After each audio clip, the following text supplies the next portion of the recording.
Okay, so the screen is visible, right? You all Yes, are seeing ma'am. the okay.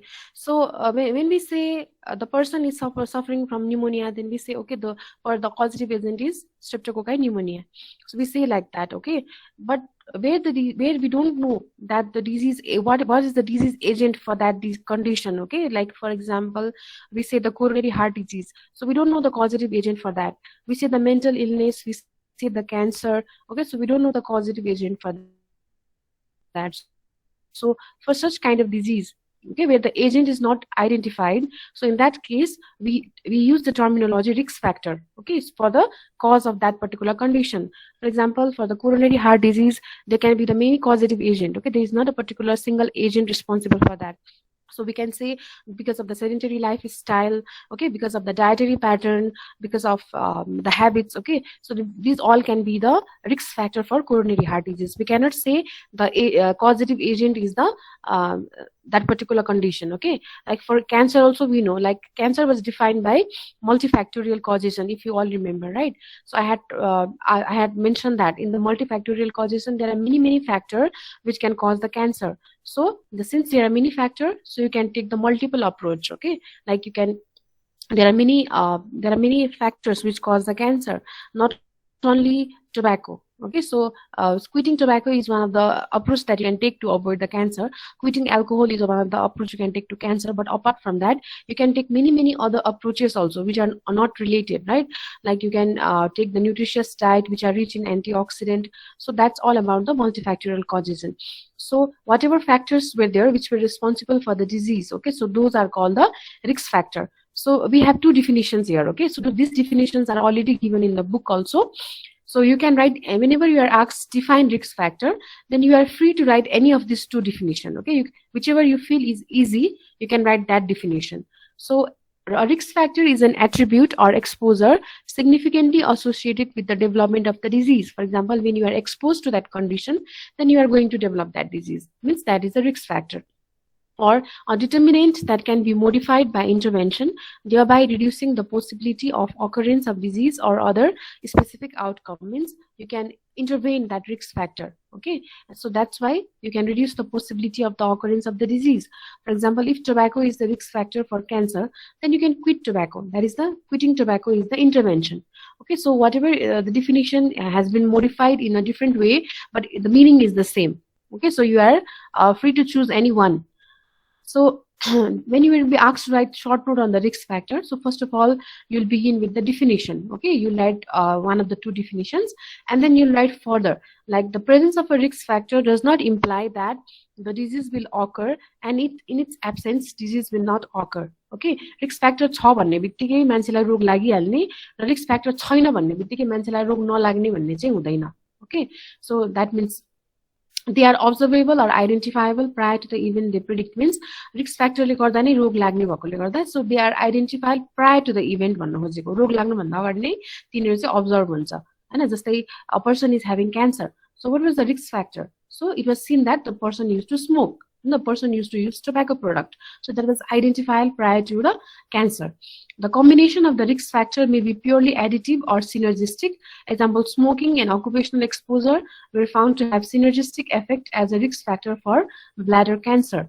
यो भनेको चाहिँ के भने सिनर्जिस्टिक, ओके. यसमा चाहिँ सिनर्जिजम भन्ने वर्ड आछ. सो तिमीहरूले चाहिँ फार्माकोलोजीमा पढ्दाखेरि पनि तिमीले यो सिनर्जिजम भन्ने वर्ड त्यतिखेर धेरैचोटि आइसक्यो होला है. सिनर्जिजम भनेको चाहिँ एडिटिभ इफेक्ट. जस्तै फार्माकोलोजीमा हामीले एकदम कमनली दिने एक्जाम्पल भनेको चाहिँ हामीले फ्लेक्सनको एक्जाम्पल दिन्छ है. जस्तै हामीले यदि प्यारासिटामोल इन्डिभिजुअली खायो भने त्यसले जति असर गर्छ हैन, अथवा हामीले आइबुप्रोफेन इन्डिभिजुअली खायो भने त्यसले जति असर गर्छ, त्यो भन्दा पनि यदि हामीले प्यारासिटामोल र आइबुप्रोफेनको कम्बिनेसन खायो भने चाहिँ त्यसले अझ बेटर इफेक्ट गर्छ. जस्तै फ्लेक्सनमा हैन, डी पेनहरुमा चाहिँ त्यो हुन्छ. Okay, someone is coming just now.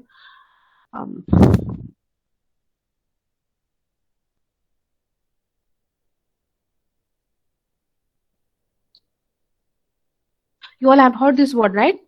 तिमीले सिनर्जिजम भन्ने वर्ड बुझ्यौ है, सुनेको छ नि हैन यो फार्माकोलोजीको एक्जाम्पल. सो त्यसरी नै जस्तै स्मोकिङ र यहाँ चाहिँ के इक्जाम्पल दिएको छ भने स्मोकिङ र अकुपेसनल एक्सपोजर। जस्तै कोही मान्छे चाहिँ होइन सु लेदर कम्पनीमा काम गर्छ है, अब उसलाई कन्टिन्युसली त्यो लेदरको एक्सपोजरहरू भइरहेछ, रबर डाईको एक्सपोजर भइरहेछ है, त्यो भएको कारणले गर्दाखेरि उसलाई ब्ल्याडर क्यान्सर हुने चान्स छ। तर यदि त्यसको साथसाथै यदि ऊ स्मोकर पनि हो भने चाहिँ अझ उसलाई sure and certain bladder cancer हुन सक्छ, किनभने चाहिँ त्यसले चाहिँ एउटा सिनर्जिस्टिक इफेक्ट देखाइरहेको हुन्छ है।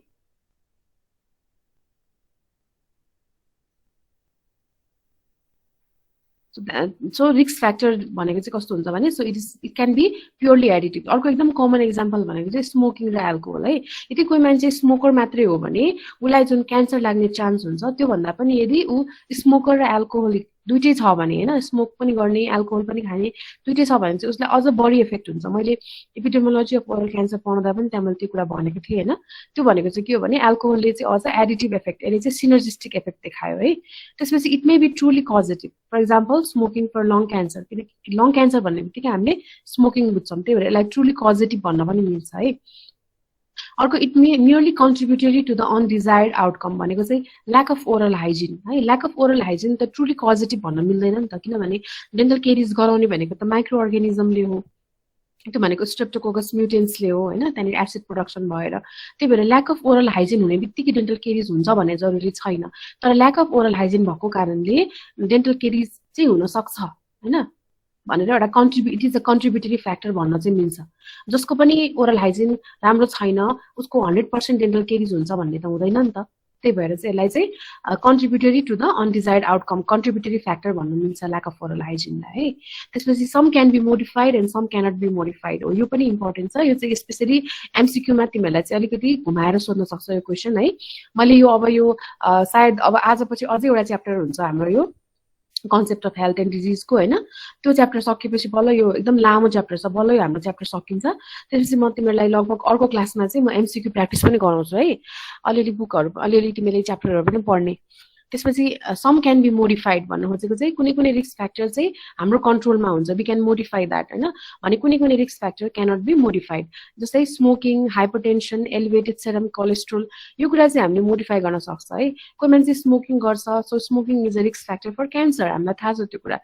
तर स्मोकिङ किन मोडिफाएबल छ त? Because you can quit that habit होइन, तिमीले स्मोकिङ रोक्न सक्छौ, तिमीले अबदेखि म चुरोट खाँदिन भनेर चुरोट रोक्न सक्छौ, सो इट इज मोडिफाएबल है। त्यसै गरी हाइपरटेन्सन पनि, कसैलाई हाइपरटेन्सन छ भने उसले डक्टरसँग गएर ट्रिटमेन्ट गरेर मेडिकेसन खाएर होइन आफ्नो प्रेसर घटाउन सक्छ, so hypertension is also modifiable. त्यस्तै एलिभेटेड सेरम कोलेस्ट्रोल, यो पनि इट्स अल्सो मोडिफाएबल है, किनभने यो केसमा पनि तिमीले होइन कोलेस्ट्रोल, एन्टी कोलेस्ट्रोल मेडिकेसन्सहरू हुन्छ, त्यो खायो भने चाहिँ तिम्रो कोलेस्ट्रोल लेभल चाहिँ घट्न सक्छ, त्यही भएर द्याट इज मोडिफाएबल। तर एजको कुरा गर्ने हो भने, सेक्सको कुरा गर्ने हो भने, रेसको कुरा गर्ने हो भने दोज आर नट मोडिफाएबल, त्यो तिम्रो कन्ट्रोलमा हुँदैन। तिमीले आफ्नो जेन्डर वाइज प्रिडाइलेक्सन हुन्छ होइन सर्टेन डिजिजलाई, जस्तै तिमी फिमेल भएकोले गर्दाखेरि तिमीलाई सर्टेन रोग लाग्ने हुन्छ, अथवा तिम्रो आफ्नो एजको कारणले सर्टेन रोग लाग्ने हुन्छ, तर त्यो कुरा हाम्रो कन्ट्रोलमा हुँदैन होइन। हाम्रो जेनेटिक फ्याक्टरहरू जस्तै हेरिडिटरी कन्डिसन्सहरू जुन हाम्रो प्यारेन्टबाट, हाम्रो ग्रान्ड प्यारेन्टबाट हामीमा जुन आउँछ डिजिजहरू, त्यो कुरालाई हामी रोक्न सक्दैनौँ। त्यही भएर risk factor can be modifiable and some cannot be modified है। यसको इक्जाम्पल चाहिँ थाहा हुनुपर्छ। अनि मे क्यारेक्टराइज द इन्डिभिजुअल, जस्तै एज र जेन्डरले एउटा इन्डिभिजुअललाई देखाउँछ भने सब स्ट्यान्डर्ड हाउसिङले फ्यामिलीलाई देखाउँछ। त्यस्तै नै मलेरिया भनेको त्यो वरिपरिको कन्डिसन होइन, एउटा कम्युनिटी कन्डिसनलाई देखाउँछ भने एयर पल्युसनले इन्भाइरोमेन्टलाई देखाउँछ। त्यस्तै risk factor indicate the need for promotive and the preventive health services होइन।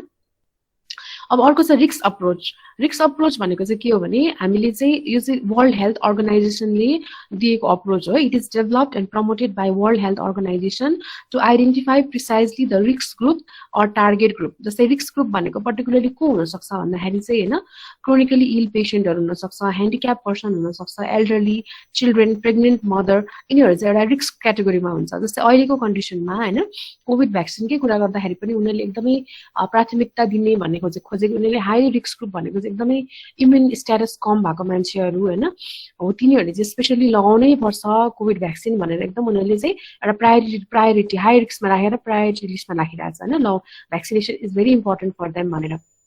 त्यही किसिमले नै अब त्यो चाहिँ किन गरेको भन्दाखेरि स्पेशली त्यो क्याटेगोरीहरु चाहिँ एकदम हाई रिस्क भएकोले गर्दा हैन त्यो जनरल पपुलेसनमा जसलाई चाहिँ त्यो रोगहरु छैन उनीहरु चाहिँ अलिकति कम्प्यारेटिभली उनीहरुको आफ्नै इम्युनिटी हुन्छ है त्यही भएर उनीहरुलाई भन्दाखेरि पनि जुन मान्छेहरु एकदमै इम्युन कम्प्रोमाइज छ उनीहरुलाई चाहिँ अझ भ्याक्सिन अझ बढी इम्पोर्टेन्ट छ त्यही भएर उनीहरुलाई चाहिँ प्रायोरिटी दिएर उनीहरुले चाहिँ पहिला भ्याक्सिन लाउनु पर्छ भनेको त किन भनेको त बिकज हामीसँग अब सबै नेपाली जनतालाई सबैलाई पुग्ने गरी भ्याक्सिन नहुन सक्छ we have very limited resources हैन अब हामीसँग लिमिटेड रिसोर्सेस हुँदाखेरि हामीले कसरी अब आफूसँग भएको लिमिटेड रिसोर्सेसलाई युटिलाइज गर्ने कसरी सही रूपमा चाहिँ यसलाई सदुपयोग गर्ने भन्दाखेरि हामीले हाई रिस्क ग्रुपलाई हामीले टार्गेट गर्यौं भने के हुन्छ त we can benefit the more population can be benefited हैन किनभने जनरल पपुलेसनको त आफ्नै इम्युनिटी हुन सक्छ भने इम्युनिटी अलिकति कम हुने मान्छेलाई भ्याक्सिन दियो भने अझ धेरै मान्छेहरुको हेल्थ चाहिँ बेटर हुने भयो त्यही किसिमले एउटा प्रेजेन्ट कन्डिसनको एक्जाम्पल भयो त नर्मली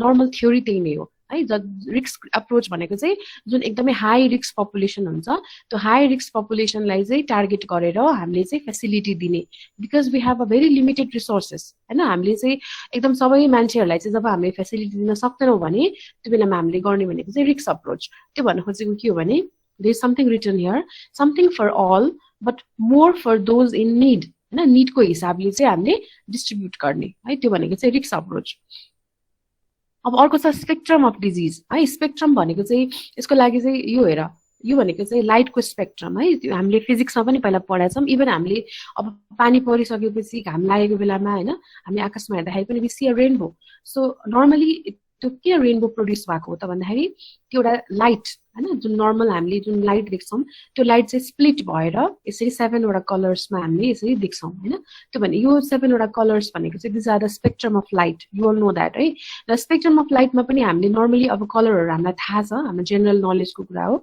विबग्योर भन्ने एउटा कोड नै छ हैन त्यो विबग्योरको अनुसार चाहिँ यो कलरहरु यहाँनिर बसेको हुन्छ र if you see carefully this colours हैन you cannot see that this colours has been so blended well है यहाँ हेर्यो भने कहाँ चाहिँ यो स्टार्टिङ कलर यो भायोलेट कलर कहाँबाट सुरु भएको छ अनि कहाँ एन्ड भएको छ फेरि अर्को इन्डिगो कलर कहाँ सुरु भएको छ फेरि ब्लू कलर कसरी कहाँ सुरु भएको छ एकदम प्रपर ब्लेन्डिङ छ है ब्लेन्डिङ भनेको एउटा कलर कहाँ एन्ड भयो र अर्को कलर कहाँबाट सुरु भयो भनेर तिमीले देख्दैनौ है त्यो कन्सेप्ट भनेको चाहिँ के हो त स्पेक्ट्रम अफ लाइट हो त्यस्तै हाम्रो बडीमा पनि डिजिजको कन्डिसन पनि जसरी यो लाइटको स्पेक्ट्रममा कलर्सहरु त्यसरी बसेको छ त्यसरी नै हाम्रो बडीमा पनि त्यही रूपमा चाहिँ एउटा डिजिज म्यानिफेस्टेसन हुन्छ है त्यो भनेको चाहिँ so this is a graphic representation of the variation in the manifestation of the disease अब तिमीले हेर्यो भने हाम्रो के हुन्छ भने पोजिटिभ हेल्थ भन्ने भयो एउटा हैन जब हाम्रो वी आर पर्फेक्टली हेल्थ अनि हाम्रो बेटर हेल्थ हुन्छ अर्को चाहिँ के हुन्छ भने फ्रीडम फ्रम द सिकनेस त्यसपछि अनरिकग्नाइज सिकनेस त्यसमा चाहिँ अलिकति सब क्लिनिकल कन्डिसन हुन्छ जसमा हामीलाई चाहिँ सिकनेस चाहिँ रिकग्नाइज भएको हुँदैन त्यसपछि माइल्ड हुन्छ अनि सिभियर हुन्छ अनि डेथ हुन सक्छ भनेर यसरी नै जसरी लाइटको कलर्सहरु एउटा स्पेक्ट्रममा हैन बसेको छ त्यसरी नै हाम्रो बडीमा हुने डिजिजको कन्डिसन्सहरु पनि यसरी एउटा स्पेक्ट्रममा बसेको हुन्छ so it may be defined as a sequence of event that occur in the human host from the time of contact with the etiological agent up to the point of the ultimate outcome, which can be fatal in the extreme cases. Right? At one end of the disease, the spectrum are subclinical infection which are not ordinarily identified, and at the other end are fatal illness. अनि त्यसै गरी बीचमा चाहिँ के हुन्छ भने एउटा एन्डमा चाहिँ सब क्लिनिकल स्टेज हुन्छ जसमा चाहिँ हामीलाई बडीमा डिजिज छ छैन हामीलाई थाहा हुँदैन किनकि त्यो बेलामा हाम्रो सिम्पटमहरु देखिएको हुँदैन है त्यसपछि बीचमा चाहिँ माइल्ड डिजिज अनि सिभियर डिजिज हुँदै जान्छ भने अर्को एन्डमा चाहिँ फ्याटल भएर जान्छ भनेको त्यो एउटा स्पेक्ट्रममा चाहिँ एउटा जसरी लाइट स्प्लिट हुँदाखेरि यो डिफ्रेन्ट कलर्समा स्प्लिट भयो हैन त्यसरी नै हाम्रो बडीको कन्डिसन पनि त्यसरी एउटा स्पेक्ट्रममा बसेको हुन्छ म्यानिफेस्टेसन त्यसरी हुन्छ है त्यो भनेको चाहिँ के हो त स्पेक्ट्रम अफ द डिजिज है यसको पनि सर्ट नोट आउन सक्छ मैले अहिले पनि भनिरहेको छु मैले यो च्याप्टरमा जे पढाइरहेको छु है सबै टपिकहरु एकदमै इम्पोर्टेन्ट हो हरेक एक्जाममा अहिलेसम्म तिमीहरुको सिनियरहरुको एक्जाममा हरेक चोटी कुनै न कुनै क्वेशन चाहिँ सर्ट नोटमा आएको छ है त्यही भएर यो च्याप्टरलाई एकदमै केयरलेस नगर्ने यो च्याप्टर एकदम राम्रोसँग पढ्ने त्यसपछि अर्को छ आइसबर्ग फेनोमेनन हो यो पनि क्वेशन धेरै चोटी आएको छ एक्जाममा है Can anyone see me? Iceberg भनेको के हो? Mahavir, do you hear me? Unmute गर त. Mahavir?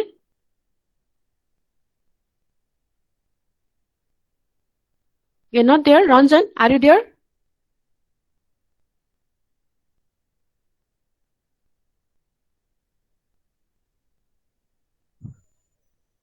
Okay, Dipsana, are you there?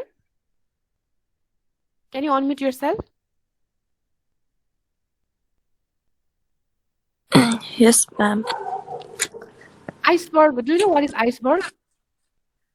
Ma'am, नेपालीमा floating तिमी ice नेपालीमा हो. एक्सप्लेन गर्दा नि हुन्छ. ओके, फ्लोटिङ आइस हो. नेपालीमा एक्सप्लेन गर्दा नि हुन्छ है. फ्लोटिङ आइस कहाँबाट आयो त? ग्लेसियर भनेको थाहा छ Yes, ma'am. है? जुन ग्लेसियर जुन बगेर आउँछ होइन माउन्टेनहरूतिरबाट, त्यो त्यो चाहिँ टुक्रिएर छुट्टिएर जुन एक्स्ट्रा बस्छ त्यसलाई के भन्छ त? आइसबर्ग होइन. Okay, thank you Dipsana. You can mute yourself now. Okay, Raksha, can you unmute yourself? Yes, ma'am. यो हेर त, तिमीले पिक्चरमा के देख्छौ? हेर, त्यो आइसबर्ग हो होइन, त्यो त बुझिन्छ. तर तिमीले यस्तो ठ्याक्कै पिक्चरलाई हेरेर आफ्नो दिमागमा के आउँछ भन त?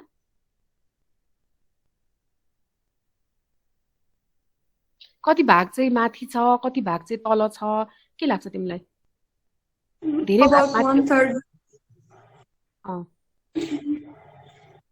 थोरै भाग मात्रै माथि छ, हो कि होइन? थोरै भाग चाहिँ माथि छ अनि आइसबर्गको म्याक्सिमम भाग चाहिँ पानीभन्दा मुनि छ,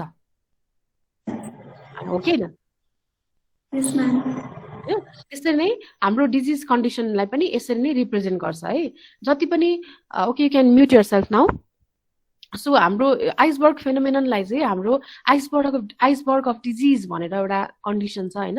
आइसबर्ग अफ डिजिजलाई चाहिँ यो आइसबर्गसँगै कम्पेयर गरेको छ. So when you see that होइन, फर्स्टली द आइसबर्ग भनेको के हो त? It is a large piece of fresh water ice that has broken off a glacier or an ice shelf and is floating freely in the open water होइन. जुन glacier बगेर आउँछ पहाडहरूमा, माउन्टेनहरूमा होइन, त्यो चाहिँ अब के भयो त? त्यो छुट्टियो होइन, आफ्नो त्यो मेन बगेर आएको पार्टसँग छुट्टिएर अलिकति पार्ट छुट्टै बस्छ भने त्यसलाई के भन्छ त? आइसबर्ग होइन. यसमा हेऱ्यो भने only a small part is visible above the water, त्यस्तै a very large part is below the water. अब यदि हामीले यो त मैले यस्तो पिक्चर राखेर हो, तर सपोज तिमी सिपमा थियौ अरे होइन, सपोज तिमीहरू चाहिँ यो यही समुद्रमा तिमीहरू सिपमा हिँडिरहेछ भने अफकोर्स तिमीले यो पानीभन्दा मुनिको भाग देख्दैनौ, हो किन? तिमीले देख्ने भनेको चाहिँ पानीभन्दा माथिको भाग मात्रै हो. So what you think? This iceberg is very small होइन. त्यो हाम्रो कम्युनिटीमा हुने पनि त्यही हो. हामीले के हुन्छ भने जति मान्छेहरूले सिम्टम देखायो होइन, हो हामीले चाहिँ जति जति सिम्टम देखिन्छ, जो हस्पिटलमा आएर टेस्टिङ गर्छ, हो तिनीहरू मात्रै हामीले प्रिभेलेन्स अफ द डिजिज भनेर आउँछ के. जस्तै अहिले तिमीहरूले डेली अब तिमीले यदि कोभिड केसहरू फलो गरिरहेछौ, तिमीले हेरिरहेछौ भने ल अहिले चाहिँ आज चाहिँ 80% मान्छे चाहिँ कोभिड भयो, भोलि चाहिँ 80% मान्छे कोभिड भयो भन्छ. त this is only the tip of the iceberg that we are seeing है. किनभने जो मान्छेले पिसिआर टेस्टिङ गरायो, उनीहरू जो पोजिटिभ आयो त्यो मात्रै रेकर्डमा छ, हो किन? र त्यही कुरा मात्रै हामीले देखेको छौँ. तर यस्तो कति धेरै मान्छेहरू होला होइन, जसले चाहिँ अब होइन म टेस्ट गर्दिनँ, म घरमै आइसोलेसनमै बस्छु भनेर पनि बस्नु सक्छ. कतिजना मान्छेले होइन यो साधारण अब रुगाखोकी त हो नि, होइन म पोजिटिभ होइन, यो मलाई रुगाखोकी भन्ने त्यस्तो मेन्टालिटी पनि छ कतिजनाको होइन. हो तिनीहरू चाहिँ त्यसरी टेस्ट नगरिकन बस्न पनि सक्छन्. हाम्रै वरिपरि त्यस्तो कति मान्छेहरू, अब जस्तै अब हामी ट्राभल गरेर जहिले अब हस्पिटलमा आयो होइन, अब त्यो क्रममा अथवा भनौँ तिमी मार्केट गयौ, जता गयौ, त्यसरी तिमी टेस्ट नगराउने जो सिम्टम बोकेर बसिरहेको मान्छेहरू छ अथवा एसिम्टोमेटिक स्टेजमा छन्, कतिलाई त सिम्टम नदेखिन पनि सक्छ, but they can be the carrier होइन. हो त्यस्तो मान्छेहरूसँग तिमी एक्सपोज हुन सक्छौ. So that is the main thing. किनभने दो मान्छेहरू जसले चाहिँ टेस्ट गराएन अथवा जसले सिम्टम देखाएन होइन, हो तिनीहरू मान्छे भनेको चाहिँ they are the hidden part in the community होइन. So that carries the major risk of transmitting the infection, हो कि होइन? अरू मान्छेहरूलाई चाहिँ उनीहरूले गर्दाखेरि नै अरू मान्छेहरूलाई चाहिँ यो डिजिज लाग्न सक्छ. जबकि जसले टेस्टिङ गराइसक्यो, जो अब ल म कन्फर्म पोजिटिभ छु भन्ने भयो, उनीहरू आइसोलेसनमा बस्ला अथवा मेडिकेसनहरू सुरु गर्ला होइन, त्यो भयो. तर जो मान्छेहरू सब क्लिनिकली इन्फेक्टेड छ अथवा जसले सिम्टम देखाइरहेको छैन, उनीहरू चाहिँ अब फ्रिली मजाले घुमिरहेछ. So they are the one who is responsible for transmitting. So that is the main danger है. त्यही भएर साँच्चै भन्यो भने यो hidden burden of the disease देखाउने भनेको नै त्यही भएर यो आइसबर्ग फेनोमेननले. अब यो किन भन्दाखेरि अब टाइटानिक भन्ने मुभी त सबले हेरे होला है, हेरेछ तिमीहरूले? सबले हेरेछ कि छैन टाइटानिक मुभी? हेरेछ म्याम. हेरेछ? नहेरेको भए पनि तिमीलाई अलिकति आइडिया त होला नि होइन. अब यो पिक्चरमा फर्स्ट पिक्चरमा हेर है, अब एउटा सिप आइरहेछ है. अब यो टाइटानिक त्यसपछि यो सिप आइरहेछ अनि यहाँ देख्दाखेरि तिमीले सपोज तिमी सिपमा बसेको मान्छे हो अरे होइन, तिमी चाहिँ अब सिप कुदाइरहेछौ, तिमी सिपमा छौ, सिपको क्र्यू मेम्बर हो तिमीले हेर्दाखेरि यो पानीभन्दा माथिको भाग मात्रै देख्छौ. So you think okay, so यति मात्रै त हो नि आइसबर्ग हैन भनेर तिमी यसरी कुदाउँछौ तर के हुन्छ भने शिपको अलिकति पार्ट त पानी भन्दा मुनि पनि हुन्छ ओके न तर पानीको मुनि जब तिमीले यो पिक्चरमा हेर्छौ भने a little part is only अबभ the sea level है तर यति मेजर पार्ट चाहिँ यहाँ सी भन्दा तल छ सो अब जब यो शिप यसरी पास हुन्छ यसको शिपको जुन पानी भन्दा मुनिको भाग हुन्छ त्यो चाहिँ आइसबर्गको पानी भन्दा मुनिको भागसँग कन्ट्याक्टमा आउँछ त्यो भएको कारणले के हुन्छ त यसरी यो टाइटानिक क्र्याश हुनुको कारण चाहिँ त्यही हो है त्यो भएको सो एउटा एक्जाम्पल भन्न खोजेको त्यसरी नै सपोज अब यदि हाम्रो कम्युनिटीमा हैन यसरी एकदम धेरै हिडन मास छ भने हैन यसरी hidden mass of the people who are suffering from the disease त्यो छ भने के भयो त हाम्रो कम्युनिटी अझै पनि रिस्कमा छ है किनभने यो टिप अफ द आइसबर्गमा थोरै देखेर हामीले थोरै मात्रै छ भनेर भन्न सक्दैनौं हैन जसरी यो टाइटानिक क्र्याश भयो हो त्यसरी नै यो hidden mass of the person who are disease actually हैन सो तिनीहरूले चाहिँ फर्दर फेरि डिजिजहरु ट्रान्समिट गर्ने भएकोले गर्दाखेरि हाम्रो कम्युनिटी अझै पनि रिस्कमा हुन्छ है त्यो भनेको चाहिँ एउटा आइसबर्ग फेनोमेनले एक्सप्लेन गरेको है जस्तै तिमीले हेर्यो भने के हुन्छ भने health professional see only a small part of illness in the community just as only a small part of an iceberg is visible above the surface of the water that is the tip of the iceberg जसरी हैन जसरी अलिकति part मात्रै अबभ the water छ हैन त्यसरी नै health प्रोफेसनलले पनि देख्ने भनेको only small part of the illness किनकि हेल्थ प्रोफेसनलले कसलाई देख्छ त जो मान्छे हस्पिटलमा आउँछ हो हैन जो मान्छे हस्पिटलमा आउँछ हस्पिटलमा आएर चेकअप गराउँछ हेल्थ प्रोफेसनलले देख्ने भनेको तिनीलाई मात्रै हो तर जो मान्छे बाहिर घुमिरहेछ फ्रीली जसमा हैन सब क्लिनिकल कन्डिसन छ अथवा एसिम्प्टोमेटिक फेज छ हो त्यो मान्छेलाई हेल्थ प्रोफेसनलले देख्दैन हैन so that is the main reason त्यही भएर हाम्रो कन्डिसन हामी यो कुरा किन आइरहेछ भन्दाखेरि अब हामी we are studying community dentistry भनेकै हाम्रो के हो त प्रिभेन्टिभ डेन्टिस्ट्री है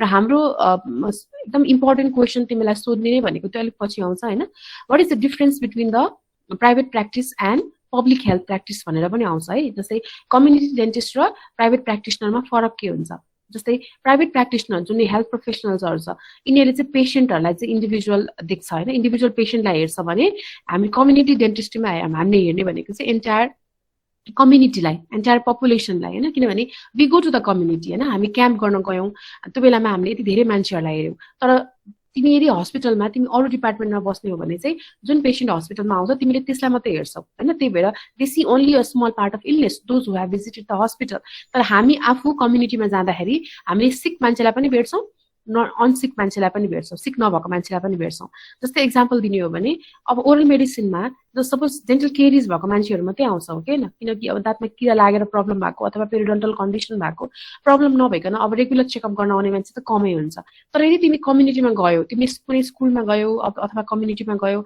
अनि तिमीले चेकअप गर्यौ भने कतिजना मान्छेको केरिज हुन्छ कतिजना मान्छेको केरिज हुँदैन so we deal with the sick as well as the healthy हैन त्यही भएर हामीले चाहिँ त्यो एपेरेन्ट इलनेस हामीले त्यो सब क्लिनिकल इन्फेक्सनहरुलाई पनि हामीले चाहिँ स्क्रिनिङबाट चाहिँ हामीले भेट्न सक्छौं हैन त्यही भएर iceberg phenomenon is very very important अब यसमा हेर्ने हो भने the floating tip of the iceberg represent what the physician sees in the community हैन त्यो भनेको चाहिँ के हो त क्लिनिकल केसेसहरु हो भने the vast submerged portion of the iceberg present the hidden mass of the disease like the latent inapparent presymptomatic or undiagnosed cases and the carrier in the community.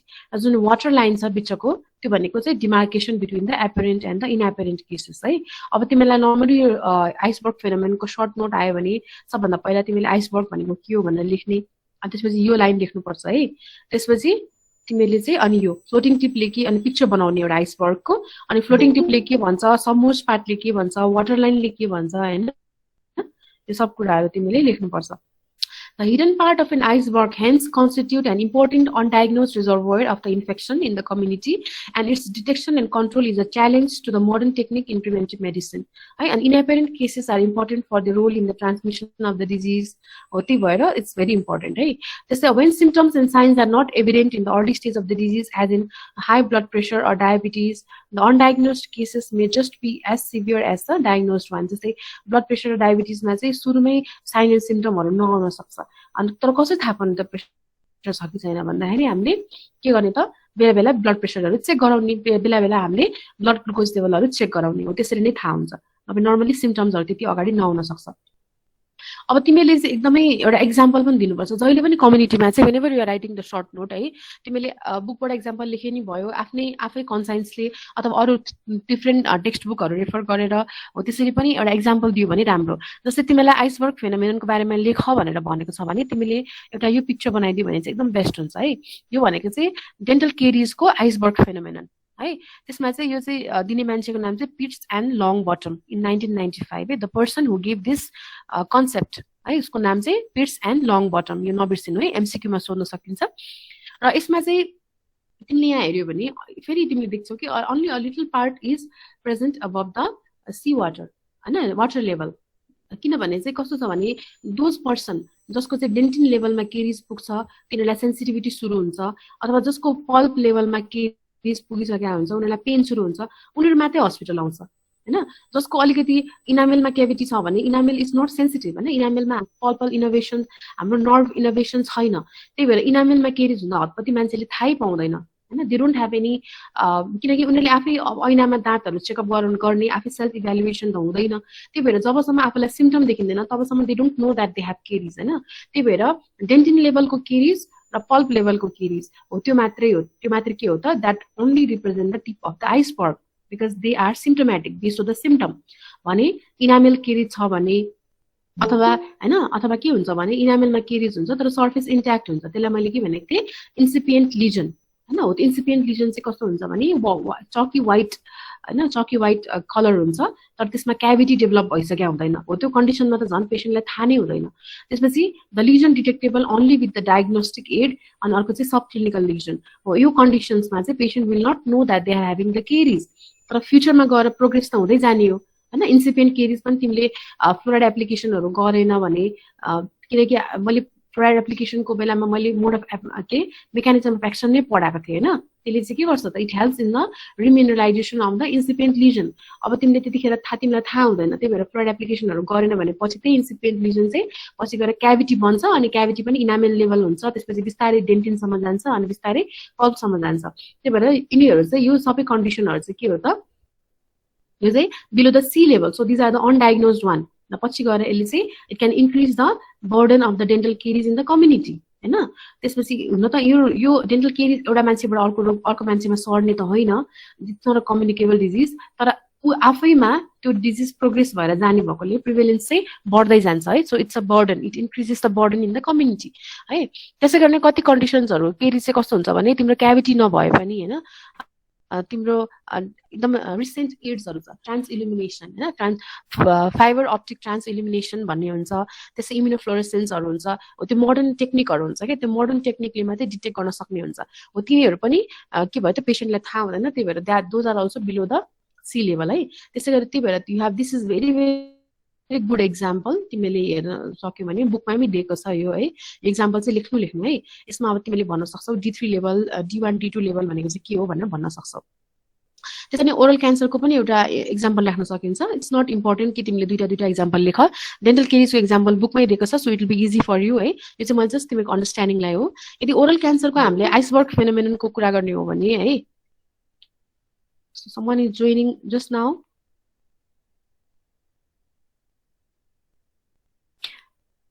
Pema, why are you so late? Pema? 9:30 हैन र time त तिम्रो तिमी किन अहिले 10 बजे आइराछौ? Can you hear me, Pema? Yes, ma'am. तिमी 9:30 हो नि त तिमी किन 10 बजे जोइन गरिराछौ? Be on time है?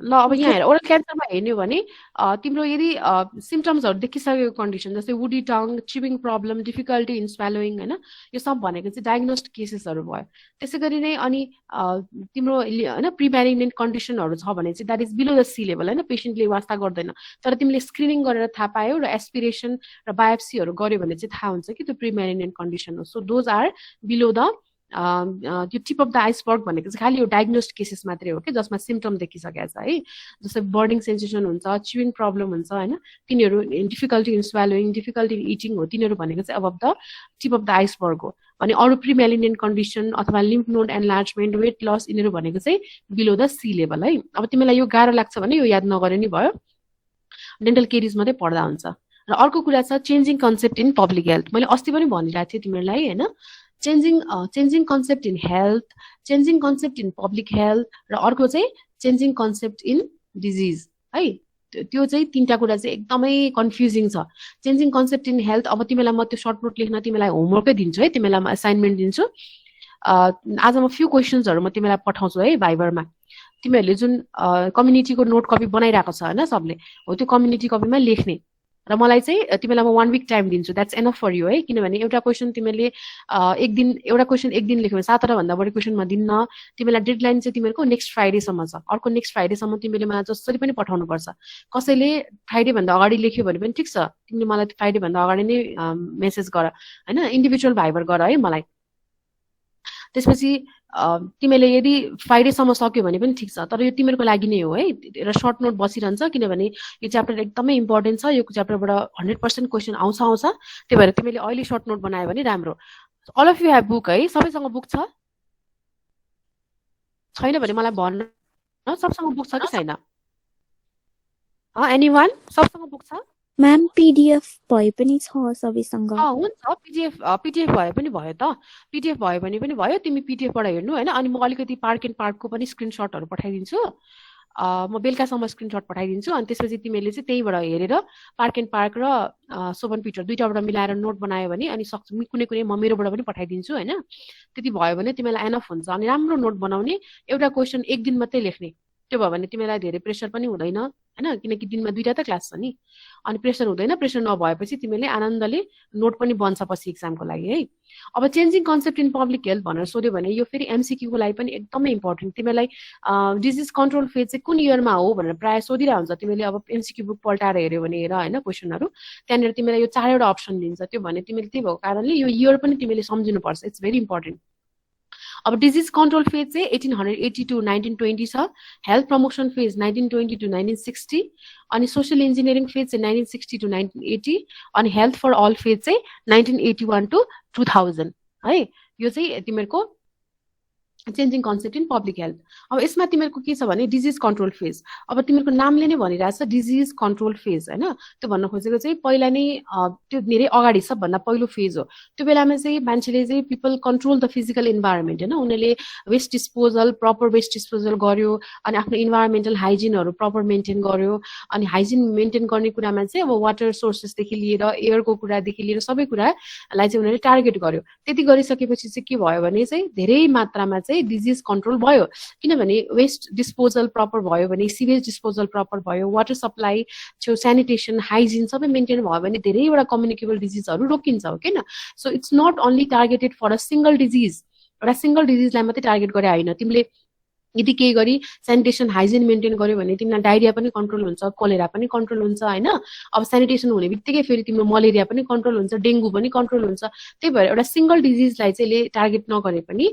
यो फिजिकल इन्भाइरोमेन्ट कन्ट्रोल गर्नको कारणले गर्दा थुप्रै एउटा डिजिजहरु कन्ट्रोल भयो डेथहरु कन्ट्रोल भएको थियो त्यो बेलामा त्यो भनेको चाहिँ डिजिज कन्ट्रोल फेजको कुरा हो र अर्को आयो health promotion phase health promotion phase भनेको चाहिँ हेल्थ प्रमोसन भनेको चाहिँ यसको पनि डेफिनेसन भेरी इम्पोर्टेन्ट तिमीलाई सोच व्हाट इज हेल्थ प्रमोसन भनेको enabling the people to have control over their health हैन मान्छेलाई आफ्नो हेल्थमा आफै कन्ट्रोल हुन दिने कसरी भन्दाखेरि सबभन्दा पहिला के भयो भने त्यसको लागि हेल्थ प्रमोसन फेजमा पर्सनल हेल्थ सर्भिसेस जस्तै मदर एन्ड चाइल्ड हेल्थ सर्भिसेसहरु सुरु भयो school health services industrial health services mental health and rehabilitation सर्भिसेसहरु सुरु भयो है र यो फेजमा भएको एकदमै इम्पोर्टेन्ट मुभमेन्ट भनेको चाहिँ दुईटा छ एउटा चाहिँ बेसिक हेल्थ सर्भिसेस जुन हामी अहिले हेल्थ सेन्टर हैन हामी हेल्थ पोस्ट अनि प्राइमरी हेल्थ केयर सेन्टर भन्छौं हो तिनीहरुमा जुन बेसिक सर्भिसेसहरु छ नि जस्तै इम्युनाइजेसनको प्रोग्रामहरु हुन्छ हैन तिम्रो हेल्थ पोस्टको लेभलमा के हुन्छ त फ्री मेडिकेशन्सहरु हुन्छ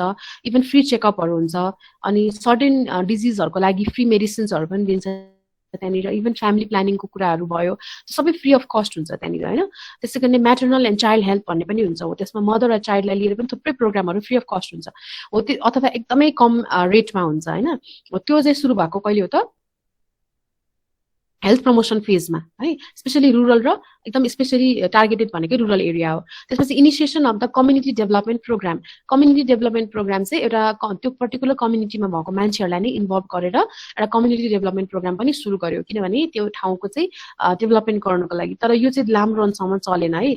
सो अहिले प्रेजेन्टमा चाहिँ अहिले करेन्ट 1920 मा सुरु भएको यो प्रोग्रामहरू अहिले हेर्ने हो भने करेन्टली चाहिँ यो कम्युनिटी डेभलपमेन्ट प्रोग्राम भन्ने चाहिँ छैन है। It could not be successful. तर यो जुन प्राइमेरी हेल्थ सेन्टर सब सेन्टरको कुराहरू छ यो चाहिँ it is functioning still now है। अहिलेसम्म पनि मान्छेले चाहिँ फेसिलिटीहरू पाइरहेछ हेल्थ केयर सेन्टरहरूबाट। र अर्को छ सोसियल इन्जिनियरिङ फेज। अब सोसियल इन्जिनियरिङ फेजको कुरा गर्दाखेरि होइन अब सर्टेन डिजिजेसहरू चाहिँ आइसोलेसन गरेर पनि भएन, इम्युनाइजेसनले पनि भएन, डिसइन्फेक्सन अथवा जर्म थ्योरीले पनि भएन। जस्तै तिमीले इन्भाइरोमेन्टल सेनिटेसन मेन्टेन गर्यो, प्रपर सिवेज डिस्पोजल गर्यो, वेस्ट डिस्पोजल गर्यो होइन, तर स्टिल तिमीले कम्युनिकेबल डिजिज मात्रै कन्ट्रोल गर्न सक्यौ। तर नन कम्युनिकेबल डिजिजहरू चाहिँ कन्ट्रोल भएन, बिकज नन कम्युनिकेबल डिजिजको कजेटिभ फ्याक्टर तिनीहरू होइन है। नन कम्युनिकेबल डिजिजको लागि इम्युनाइजेसन छैन। हामी आइसोलेसन, अब कसैलाई हाइपरटेन्सन भयो भने बित्तिकै उसलाई आइसोलेट गरेर त्यस्तो गर्न सक्ने कन्डिसन भन्ने हुँदैन होइन। मान्छेलाई आइसोलेट गरेर ल उसलाई आइसोलेट गर्यो, अरू मान्छेलाई हाइपरटेन्सन नहोस् भन्ने त हुँदैन नि होइन। त्यही भएर यस्तो कुराले चाहिँ that could not be explained होइन, त्यो नन कम्युनिकेबल डिजिजहरू। त्यही भएर अब के कुरा आयो त, जुन हामीले अघि रिस्क फ्याक्टर भनेर पढेको थियौँ हो, त्यो कन्सेप्ट अफ रिस्क फ्याक्टर आएको चाहिँ कहिले हो त, सोसियल इन्जिनियरिङ फेजमा है। यो फेजमा चाहिँ बल्ल मान्छेलाई रिस्क फ्याक्टर भनेको के हो भन्ने कुरा थाहा भयो, किनभने because non communicable disease could not be explained होइन। त्यही भएर अब रिस्क फ्याक्टरको कुरा आउने बित्तिकै रिस्क फ्याक्टरलाई हामीले गर्न सक्ने भनेको के हो त, प्रिभेन्सन होइन। यदि हामीले प्रिभेन्सन गर्न सक्यो भने चाहिँ इट क्यान बी प्रिभेन्टेड होइन। त्यही भएर public health moved into preventive and rehabilitative aspect of the chronic disease and behavioural problem है। त्यसपछि अब अर्को छ लास्टमा हेल्थ फर अल फेज। अब हेल्थ फर अल फेजले के भन्छ भने अल द पिपल होइन, सबै irrespective of their caste, creed and religion, जुनसुकै कास्टको होस्, जुनसुकै क्रिड होस्, जुनसुकै रिलिजन होस्, अथवा रुरलमा बसोस् कि अर्बनमा बसोस् कि डेभलपिङ कन्ट्रीमा बसोस् कि डेभलप कन्ट्रीमा बसोस्, जहाँसुकै बसोस् होइन, every one has a equal right to lead a socially and economically productive life हो। त्यो भनेको चाहिँ हेल्थ फर अल फेजको मेन मोटो है। त्यो चाहिँ 30th वर्ल्ड हेल्थ एसेम्ब्लीमा मे 1977 मा आएको कुरा हो। त्यसपछि 12 सेप्टेम्बर 1978 मा चाहिँ वर्ल्ड हेल्थ अर्गनाइजेसन र युनिसेफको चाहिँ एउटा कन्फरेन्स भएको थियो अल्मा आटा। यो तिमीले मैले यो डेटहरू सबै दिएको छु, यो नामहरू दिएको छु होइन। दिस इज भेरी इम्पोर्टेन्ट है। यो कुरालाई घुमाएर फेरि एमसिक्यूमा है। त्यसपछि 12 सेप्टेम्बरमा WHO र युनिसेफको कन्फरेन्स जुन अल्मा आटामा भएको थियो, त्यतिखेर उनीहरूले चाहिँ हेल्थ फर अल भन्ने कुरा चाहिँ डिक्लेयर जुन 1977 मा जुन कुरा आएको थियो हेल्थ फर अलको हो, त्यो कुरा चाहिँ तिनीहरूले पनि एक्सेप्ट गर्यो। र त्यो हेल्थ फर अल चाहिँ कसरी गर्ने त, सबै मान्छेहरूलाई कसरी इक्वल होइन, इक्वली हेल्थ हामीले फेसिलिटीहरू प्रोभाइड गर्न सक्छौँ भन्दाखेरि चाहिँ उनीहरूले प्राइमेरी हेल्थ केयर भन्ने कुरा चाहिँ त्यतिखेर के भयो त, एउटा नयाँ टर्मिनोलोजी त्यतिखेर आयो है। प्राइमेरी हेल्थ केयर भनेको के हो भन्ने फेरि छुट्टै एउटा लामो टपिक छ। तिमीलाई प्राइमेरी हेल्थ केयर जुन मैले अघि भने हेल्थ सेन्टर, हेल्थ पोस्ट होइन, प्राइमेरी हेल्थ केयर सेन्टरबाट जुन सर्भिसेसहरू दिन्छ त्यो भनेको नै के हो त, प्राइमेरी हेल्थ केयर। त्यो भनेको बेसिक हेल्थ केयर होइन। त्यसपछि अर्को छ मिलेनियम डेभलपमेन्ट गोल होइन। Millennium development goal this is very important है। यो चाहिँ 2015 सम्मको डेडलाइन थियो। नामले नै भनिरहेछ मिलेनियम भनेपछि यो सुरु भएको कहिले त year 2000 मा होइन। At the millennium summit September 2000 at new york, leaders from 189 countries gathered to adopt the UN Millennium Declaration र उनीहरूले चाहिँ त्यहाँनिर सर्टेन गोल्सहरू बनायो। र मिलेनियम डेभलपमेन्ट गोलमा चाहिँ जम्मा 8 गोलहरू छ। तिमीलाई यो याद हुनुपर्छ है, एमसिक्यूमा सोध्न सक्छ। अब अहिले प्रेजेन्टमा चाहिँ मिलेनियम डेभलपमेन्ट गोल छैन, किनकि यो 2015 सम्मको लागि थियो होइन। यसको क्वेसन चाहिँ अलिकति आउने चान्स कमै छ, किनकि एट प्रेजेन्ट चाहिँ हामी सस्टेनेबल डेभलपमेन्ट गोल फेजमा छौँ है। त्यही भएर अब एकचोटि लास्टमा तिमीहरूको मेबी 1 year ब्याक हो कि 2 year ब्याक तिमीहरूको सिनियरहरूलाई सस्टेनेबल डेभलपमेन्ट गोलमा सर्ट नोट लेख्न क्वेसन आएको छ है। So you should be prepare. तर मिलेनियम डेभलपमेन्ट गोल आउँदैन भन्न चाहिँ सकिँदैन, त्यो एक्सटर्नलको आफ्नो इन्टेन्सन हो होइन, दिन पनि सक्ला। तर यो भन्दा पनि सस्टेनेबल चाहिँ एकदमै इम्पोर्टेन्ट छ। यति बुझ, मिलेनियम डेभलपमेन्ट गोलमा जम्मा 8 गोलहरू छ। पहिलो कुरा to eradicate the extreme poverty and hunger, universal education, gender equality, child mortality होइन, maternal health, HIV AIDS, malaria, environmental sustainability, global partnership, यस्तो कुराहरू छ है। यो सबै भनेको 8 गोलहरू छ।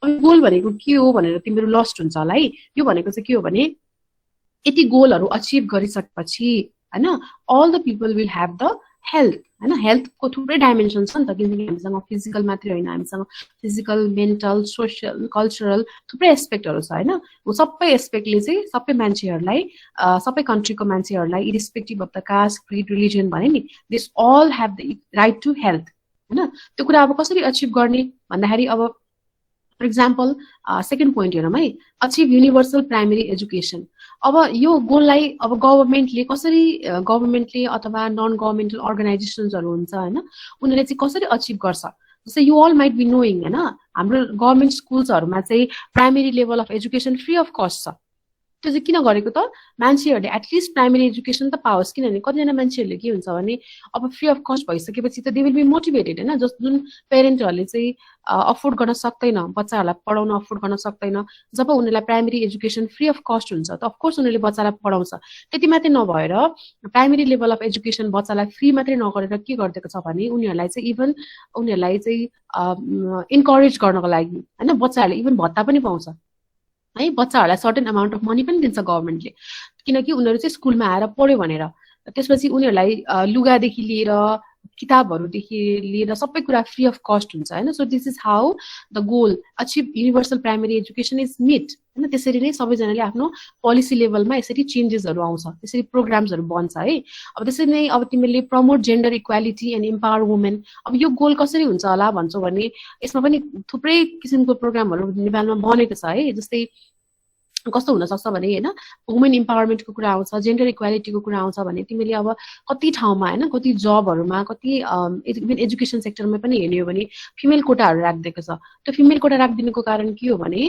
फिमेलहरुलाई चाहिँ इन्करेज गरेको हैन फिमेल सिट हुन्छ भने अब मेल र फिमेल दुईटैले कम्पिट गर्दा पनि फिमेलले चाहिँ पाउँछ त्यो सिटमा चाहिँ उले स्योर एन्ड सर्ट उले त्यो पाउँछ यदि माथि उसको स्कोर छ भने हैन that is how they are promoting the gender equality अर्को भनेको चाहिँ रिड्युस द चाइल्ड मोर्टालिटी हैन रिड्युस द चाइल्ड मोर्टालिटीमा चाहिँ के हुन्छ भने रिड्युस द चाइल्ड मोर्टालिटीमा चाहिँ जस्तै अब इम्युनाइजेसनको प्रोग्रामहरु छ हैन एकदमै there are many disease condition हैन जसले चाहिँ बच्चाहरुको डेथ हुन सक्छ हैन त्यो भएको कारणले गर्दा जस्तै देयर आर मेनी भ्याक्सिनेसन्स प्रोग्राम अब इमिडिएटली बच्चा जन्मिने बित्तिकैदेखि लिएर लगभग 5 वर्षसम्मको लागि गभर्नमेन्ट अफ नेपालले फ्री अफ कस्ट इम्युनाइजेसन प्रोग्रामहरु दिएको छ हैन तिमीले अब प्राइभेट हस्पिटलमै गएर सर्टिङ चार्ज लिन्छ तर तिमी अब हेल्थ पोस्टमा गयो अथवा गभर्नमेन्ट हस्पिटलहरुतिर गयो भने चाहिँ त्यहाँ चाहिँ त्यो सबै इम्युनाइजेसनहरु फ्री अफ कस्ट हो किनभने that diseases could cause the fatality of the child हैन तर अब चाहिँ बच्चाहरुलाई चाहिँ बचाउनको लागि चाहिँ हो त्यो प्रोग्रामहरु राखेको हैन सो दिस त्यो सबै यो गोलहरु जुन छ हैन यो सबै गोलहरु अन्तर्गत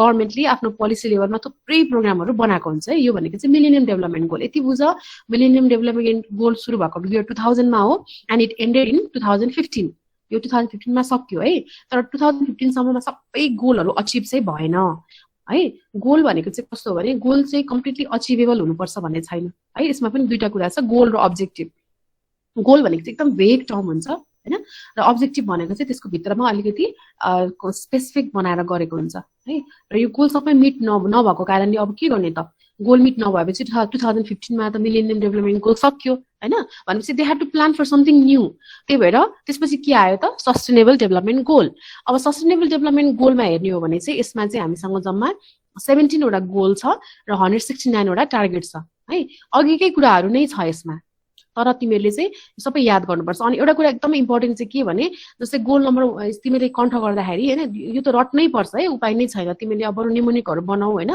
जे गरेर हुन्छ तिमीले याद गर्नै पर्छ जस्तै गोल नम्बर 1 अब याद गर्दाखेरि जस्तै हामीले प्रिन्सिपल्सहरु याद गर्यो हैन प्रिन्सिपल्स अफ हेल्थ एजुकेसन याद गर्दाखेरि पोइन्ट नम्बर 1 लाई पोइन्ट नम्बर 2 मा लेखेर केही फरक पर्दैन तर यो गोलहरु छ गोल 1 भनेको गोल 1 नै हो है तिमीले आन्सर लेख्दाखेरि गोल 1 मा यदि तिमीले गोल 7 को आन्सर लेख्यो भने रङ हुन्छ त्यही भएर भने मैले निमोनिक बनाऊ निमोनिक बनाएर पढ्ने बानी कतिलाई छ हैन पहिला अब एनाटोमीहरुमा त हाम्रो एनाटोमी फार्माकोलोजी पढ्दा हामीले त निमोनिक नबनाइकन त यादै हुँदैन थियो किनभने अब हामीलाई त्यो फार्माकोलोजीमा सबै ड्रगको क्लासिफिकेसनहरु त्यो कन्ठ गरेर साध्यै हुँदैन है एनाटोमीको पनि त्यो नर्भहरु यताउतिहरु त्यो याद नहुने त्यही भएर हामीले निमोनिक नै बनाउँथ्यौं है त्यही भएर तिमीले पनि त्यही नै गर अब यो यसमा सस्टेनेबल डेभलपमेन्ट गोल भनेको चाहिँ के भने it's Brundtland commission brief definition हैन ब्रडल्यान्ड कमिसनले दिएको डेफिनेसन चाहिँ के हो भने ability to make the development sustainable to ensure that it meet the need of the present without compromising the ability of future generation to meet their own needs भनेको डेभलपमेन्टलाई चाहिँ सस्टेनेबल बनाउने सस्टेनेबल भनेको चाहिँ प्रेजेन्ट मान्छेहरूले जुन फाइदा पाउँछ त्यो हिसाबले फ्युचरको मान्छेहरूलाई चाहिँ त्यो कम्प्रोमाइज नहोस् हैन। त्यो भन्न खोजेको चाहिँ सस्टेनेबल बनाउनु हो, पछिसम्म पनि रहिरहने बनाउनु भनेको सस्टेनेबल हैन। अब त्यसमा चाहिँ तिमीले याद गर्नुपर्ने यो 17 वटा गोल कण्ठ गर्न बाहेक उपाय छैन है। अब यसमा पनि त्यही हो, अब नो पोभर्टी छ, जिरो हङ्गर छ, good health and wellbeing, quality education, gender equality, clean water and sanitation, यो सबै कुराहरू जति पनि छ यो अन्तर्गत चाहिँ गभर्नमेन्टले थुप्रैवटा पोलिसीहरू बनाएको छ। अब तिमीलाई सपोज एक्जाममा write about the sustainable development goal भनेर क्वेसन आयो भने तिमीले यो डिफिनिसन त लेख्नै पर्छ है। डिफिनिसन लेखेर अनि तिमीले सुरु गर्ने हो क्या। जस्तै 2015 मा मिलेनियम डेभलपमेन्ट गोल सकियो, त्यसरी एउटा हिस्ट्री सुरु गरिदियो हुन्छ। त्यसपछि अब कतिवटा गोल्सहरू मिलेनियम डेभलपमेन्ट गोलको मिट भएन, त्यो भएको कारणले एउटा नयाँ केही चाहियो, त्यो भएको कारणले के सुरु भयो त सस्टेनेबल डेभलपमेन्ट गोल। त्यो चाहिँ 2015 देखि सुरु भयो र अब 2030 सम्म लाग्यो त्यो है। अब अहिले हामी 2022 मा हिँडिरहेछौँ भने चाहिँ अब नेक्स्ट 8 इयर्ससम्म अझै पनि यो सस्टेनेबल डेभलपमेन्ट गोल अन्तर्गतको थुप्रै प्रोग्रामहरू रन हुन्छ। अब त्यसपछि 2030 सम्म यदि मिट भएन भने, मिट हुन त एकदमै गाह्रो नै छ हैन, तर यदि मिट भएन भने फेरि नयाँ केही आउँछ हैन। तर तिमीहरू चाहिँ 22 मै भएकोले गर्दा तिमीहरूको लागि चाहिँ यो सस्टेनेबल डेभलपमेन्ट गोल एकदमै इम्पोर्टेन्ट है। र तिमीले यो 17 वटा गोल चाहिँ एकदमै कण्ठ गर्नै पर्छ। र अलिकति तिमीले गर्ने भनेको चाहिँ यसमा तिमीले अलिकति उ लेख्न सक्छौ, जस्तै यो this is very important number 3 है, किनकि हामी अब हेल्थ भएकोले गर्दाखेरि हैन good health and well-being is very very important है। गोल नम्बर 3 लाई चाहिँ तिमीले अलिकति फोकस गरेर अलिकति लेखिदिए हुन्छ। जस्तै हेल्थको रिलेटेड के बनाएको छ हैन, अघि जस्तो मैले तिमीलाई एक्सप्लेन गरेँ नि, जस्तै नै क्वालिटी एजुकेसन, जेन्डर इक्वालिटी, अब क्लिन वाटर र स्यानिटेसनकै कुरा गर्ने हो भने पनि तिमीले अब जो अस्ति क्याम्पमा गएको थियो हैन, उनीहरूले याद गरेन जुन गभर्नमेन्ट स्कुलहरूमा छ, गभर्नमेन्ट स्कुलहरूमा चाहिँ आफ्नै एउटा उनीहरूले चाहिँ एउटा टोयलेट बनाइदिएको हुन्छ कि गभर्नमेन्टले हैन। त्यो चाहिँ स्पेसली फिमेललाई चाहिँ टार्गेट गरेर बनाएको पनि हुन्छ। धेरैवटा स्कुलमा मैले देखेँ ओन्ली फर फिमेल भनेर पनि बनाएको हुन्छ। त्यो चाहिँ अब फिमेलको आफ्नो अब हाइजिनको लागि पनि हो, किनकि अब मेन्स्ट्रुएसन हुने बेलामा चाहिँ कम्पलसरी टोयलेट चाहिने भएकोले गर्दाखेरि हैन, सफा टोयलेट चाहिने भएकोले गर्दाखेरि गभर्नमेन्टले स्पेसली फोकस गरेर बनाएको हुन्छ। र त्यसै गरी नै क्लिन ड्रिङ्किङ वाटर हैन, क्लिन ड्रिङ्किङ वाटरको लागि पनि उनीहरूले गभर्नमेन्टले चाहिँ धेरैवटा गभर्नमेन्ट स्कुल्सहरूमा चाहिँ एउटा मान्छे चाहिँ एउटा क्लिन वाटर र स्यानिटेसनसँग वञ्चित नहोस् भनेर हैन, किनकि प्राइभेट स्कुलहरूले त आफै बनाउन सकिहाल्छ, तर गभर्नमेन्ट स्कुलमा चाहिँ त्यो मोटिभेसनको लागि चाहिँ एउटा टोयलेट र खानेपानीको चाहिँ व्यवस्था गरिदिएको हुन्छ है। अब त्यो चाहिँ केमा भयो त यो गोल अन्तर्गत क्लिन वाटर एन्ड स्यानिटेसन अन्तर्गत पर्यो है। यो त्यसरी नै तिमीले थोरै अब सपोज तिमीलाई सर्ट नोट आयो भने त्यही अलिकति लेखेर हैन, अलिकति हिस्ट्री लेखेर अनि कहिले सुरु भयो कहिले एन्ड हुन्छ भनेर लेखेर यो गोल र यो गोल्सहरूको टार्गेट पर्दैन तिमीलाई, त्यो लेभलमा भेग जान पर्दैन, याद हुँदैन हैन। तिमीले खालि यो गोलहरू 17 वटा गोलले सरल लेखिदिने अनि अलिअलि गभर्नमेन्ट लेभलबाट के काम भइरहेछ भनेर अलिअलि एउटा दुईटा गोललाई एक्सप्लेन गरिदियो भने मैले भने जस्तै गरेर द्याट विल बी एनफ है। त्यो भनेको चाहिँ तिमीको सस्टेनेबल डेभलपमेन्ट गोल यो 17 वटा चाहिँ यु हेभ टु रिमेम्बर है। अब निमोनिक बनाऊ जे गर याद चाहिँ गर्नै पर्छ। क्वेसन आएको पनि छ एकचोटि, त्यही भएर भन्न सकिँदैन, तिमीको बेलामा आउन पनि सक्ला अथवा भाइबामै सोध्ला हैन। So now we are short of time है, अब 26 भइसकेको छ। र यो चाहिँ एउटा प्राइमेरी हेल्थ केयर भन्ने चाहिँ यसमा एउटा सानो चाहिँ म एउटा तिमीलाई सोध्छु है त। Can anyone can explain me equity र इक्वालिटीको फरक के हो? इक्विटी र equality It means that everyone is provided with what they need to succeed. तिमी कतै पढेर भन्दैछौ? Yes, ma'am.